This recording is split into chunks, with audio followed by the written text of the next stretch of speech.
This past summer, I had the opportunity to float down a lazy river. This odd, noodling pool that snakes around endlessly in an oblong loop. I was not obsessed with the idea of jumping in. There was no crave or desire like a tangible bucket list. But I was subconsciously piqued by my childhood nostalgia, rolling around, splashing and chatting with friends. Being a stone's throw away from my hotel window, I required myself to indulge. Bumbling into my floaty, the nostalgia hit surprisingly strong and clear. But as I lapped around the waters, 1 lap, 2 laps, the novelty quickly faded. I was bored. That's why they call it a lazy river, I guess. But as I rounded that 3rd lap, my mind's OST notching an increased speed, something hit me. For what I could no longer experience in innocence, I connected in intelligence. I get it now. I know why I like pools. Particular. Mushroom. The internet has recently indulged into liminal spaces, odd renders and photos existing outside a concrete time and space. A key feature of the liminal space is the transitional nature, a place like a hallway or corridor that connects between 2 destinations. But hallways are everywhere. What fulfills the space as liminal is a distinct lack of people, and the items that are present to be placed in odd or nonsensical arrangements. It's kinda weird, but when done right, it explicitly invokes an eerie sensation in people.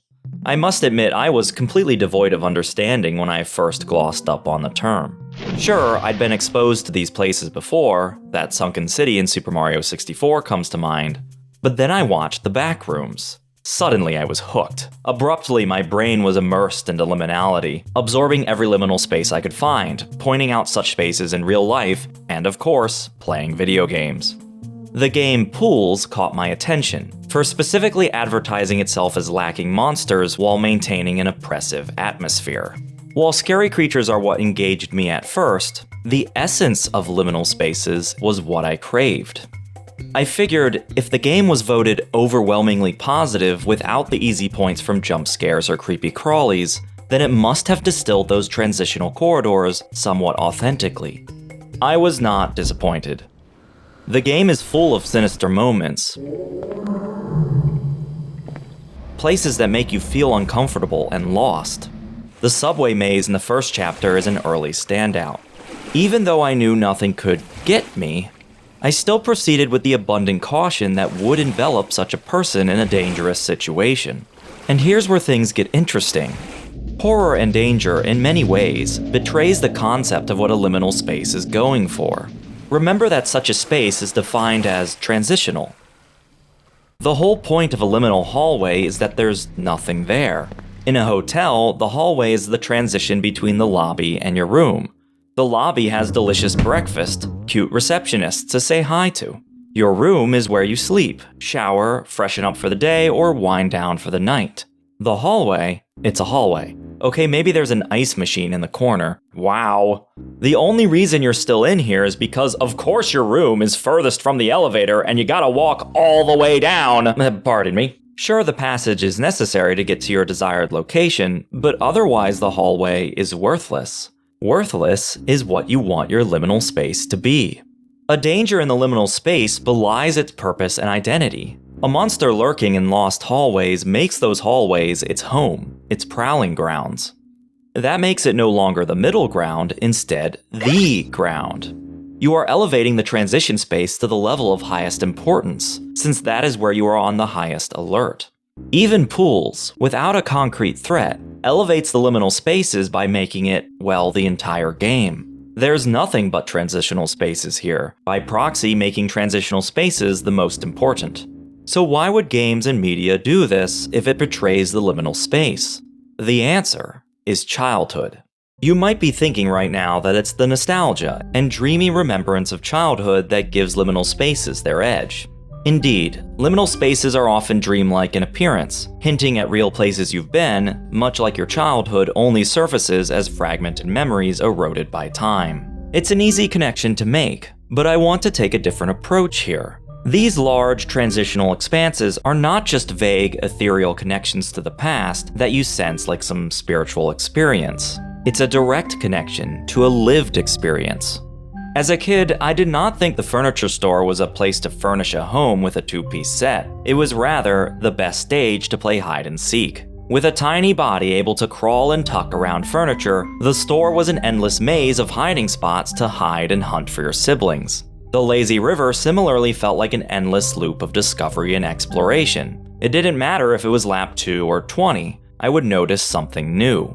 Your limited size and brain power allowed these spaces to feel large and almost eternal. And then there's the dark. As a child, the dead of night was a torturous experience for me. I could not fathom an open door at bedtime, lest I face staring into the endless void speaking intelligible terrors back at me. Not the best way to get some sleep. Even eyes covered, I could sense the blackness staring back. Lurking, omnipresent. The dark contorts and scares because you cannot visualize it. Chances are nothing's there, but you can't physically confirm that. Over time, and as you grow older, your brain's beefed up logic allows you to rationalize that, indeed, nothing should exist out there. What would anyone be doing in a hallway anyway? They should be in a room or in the lobby. But it's part 2 that is the most unfortunate shedding of childhood. As an adult, it is very difficult to get the experience back. If I invite the void back into my bedroom at night, maybe it's a little spooky, but I'm not perturbed. I laugh at the empty threat it is. Through the repetition of nothing being there night after night, yeah, you internalize there is nothing in the dark. That sound is just the fridge, the creak is just the wind, and gosh, the deadline for that PowerPoint is tomorrow, I have no energy to waste on fictional danger. Your brain still has reasons to be wary of the dark, but your brain has rationalized the possibilities. You only get alerted if one of those formulated possibilities presents itself. Eventually, through your lived experience, you become wary of what is in the dark, rather than the dark itself. The existential dread of the midnight ink, dripping and scheming with depravity for simply being the dark, no longer exists.